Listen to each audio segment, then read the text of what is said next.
Bom, a gente também está tendo a honra de receber hoje aqui o Cristiano Neto, Cristiano Silva Neto, ele que é presidente da Associação Brasileira de Pesquisa da Criação. Ele está lá no nosso sofá e a gente vai falar com ele agora sobre ele, que é um dos palestrantes da Liga Universitária, que vai acontecer, inclusive, na Igreja Batista da Lagoinha, dia 19, 20 e 21. É isso mesmo, Cristiano? Um prazer ter você aqui, viu? Olá, prazer, seja bem-vindo. Seja bem-vindo, professor. Como está? Tudo bem? Bom dia. O tema que o senhor vai ministrar, fé e ciência, é um tema muito discutido, acho que tão quanto o mensalão aí, todo mundo fala muito sobre isso, e a gente sabe que a ciência, ela tem condição de provar que existe essa fé e que a fé está junto com a ciência, não é separado como alguns dizem, né, professor? Eu queria que o senhor falasse um pouco sobre isso. Okay. Como foi dito já, eu sou presidente da ABPC, é o movimento criacionista no Brasil, Associação Brasileira de Pesquisa da Criação. Nós estamos envolvidos com a controvérsia criação e evolução, né? Mas é claro que esse assunto fé e ciência é dominante também na nossa associação, porque nós precisamos estar preparados, e a Liga Universitária é um projeto nesse sentido, né, para perceber as pegadinhas, as armadilhas que nos trazem os raciocínios falsos, né? Sim.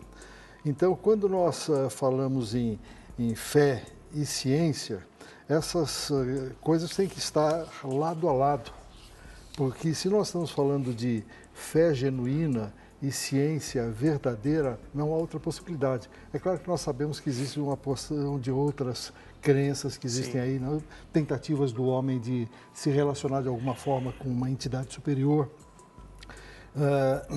Então, mas se estamos falando de fé genuína e de ciência verdadeira, não há como ter conflito entre esses... Porque uma completa a outra. Uma completa a outra. Ela se justapõe, né?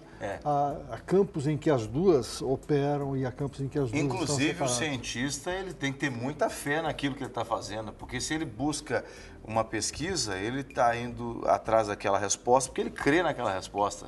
É verdade. Né? Penso eu.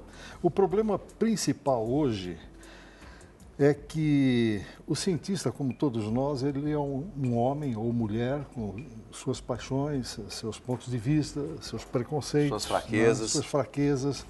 Então, era de se supor que a ciência fosse inviolável, né, inquestionável, mas por causa disso ela não é. Não é exata, né? Não, não é. E nós precisamos estar preparados para ver isso. Hoje, nós percebemos que o mundo da ciência foi invadido por ateus e por céticos, né, que estão interessados em promover esse conflito entre fé e ciência, né? Uhum. E Darwin, que trouxe a ideia da evolução para o mundo da ciência, não tinha nenhum interesse nesse sentido, pelo menos não a priori, no início da sua vida, né?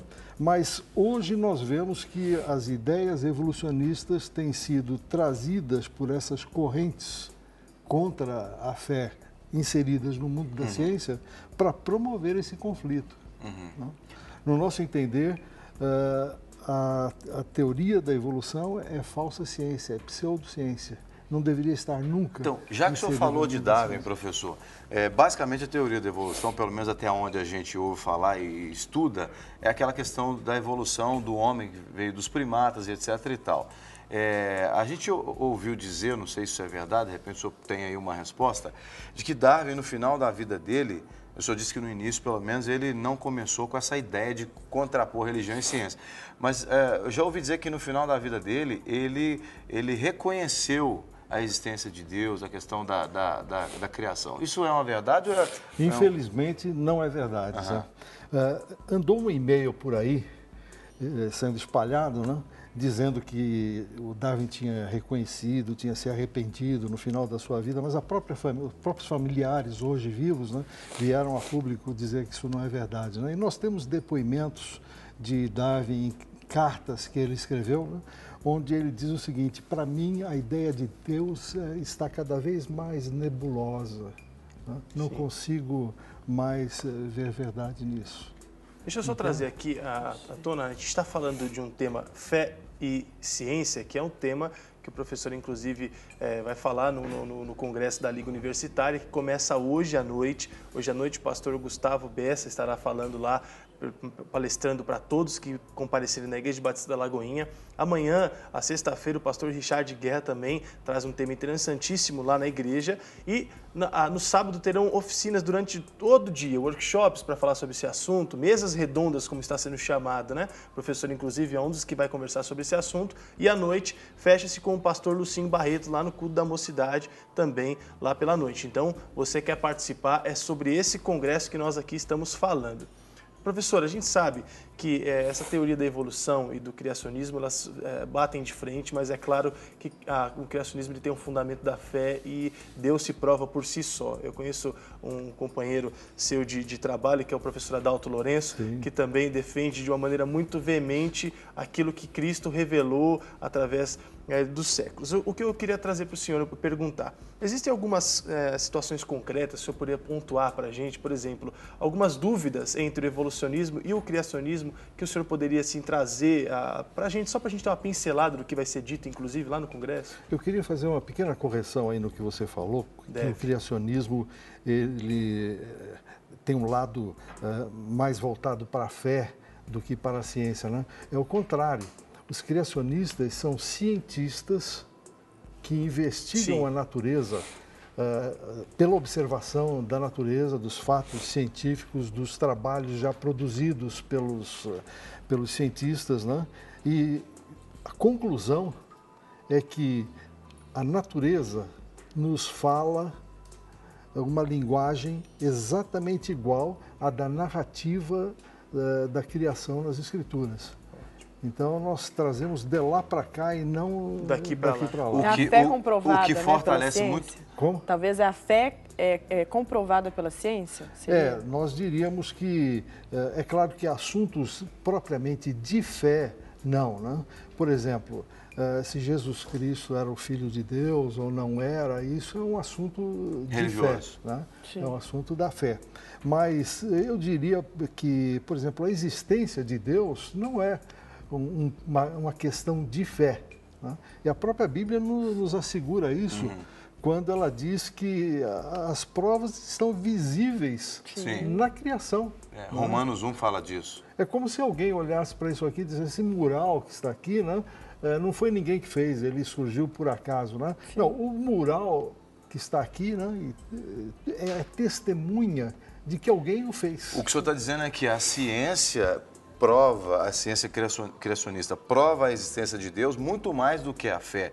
A ciência é a ferramenta mais objetiva para se falar de Deus do que a própria fé, num certo sentido, porque a ciência prova a existência de Deus com fatos.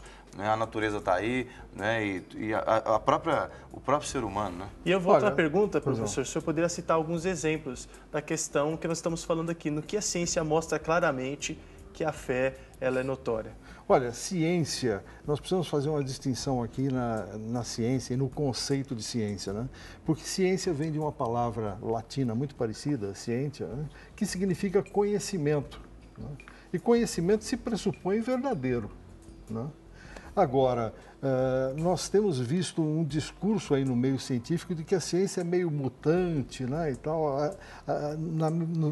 na mesma vez em que ela fala que ovos, por exemplo, fazem mal porque aumentam o colesterol, daqui a pouco ovos estão liberados, a gente não sabe se ovos afinal fazem mal ou fazem bem. Uma coisa é certa, ou eles fazem mal, ou fazem bem, ou não tem função nenhuma nessa história. Não existe relativismo, né? Coisa relativada. É uma verdade só. É uma verdade só, né? O que acontece é que os cientistas não chegaram a essa conclusão, né? Então, a gente dizer, por exemplo, que a ciência de alguns séculos atrás dizia que a Terra era o centro do universo, a ciência nunca disse isso, porque isso não é uma verdade, né? Cientistas daquele tempo, equivocados, disseram isso. O que nós queremos é chegar ao fundo da verdade, né? Por exemplo, nós estamos agora transmitindo imagens para uma série de uma quantidade enorme de lares aí, né, e tal. Ora, tecnologicamente isso tem que ser feito de alguma forma, né? Se nós não soubéssemos bem como fazer isso, né, ou se não tivéssemos a verdade final a esse respeito, nós não conseguiríamos chegar a lado algum, né? Então, em ciência, nós queremos chegar ao fundo da verdade. a verdade sobre cada um dos assuntos examinados. Enquanto não chegamos lá, isso não é ciência, isso é opinião, especulação.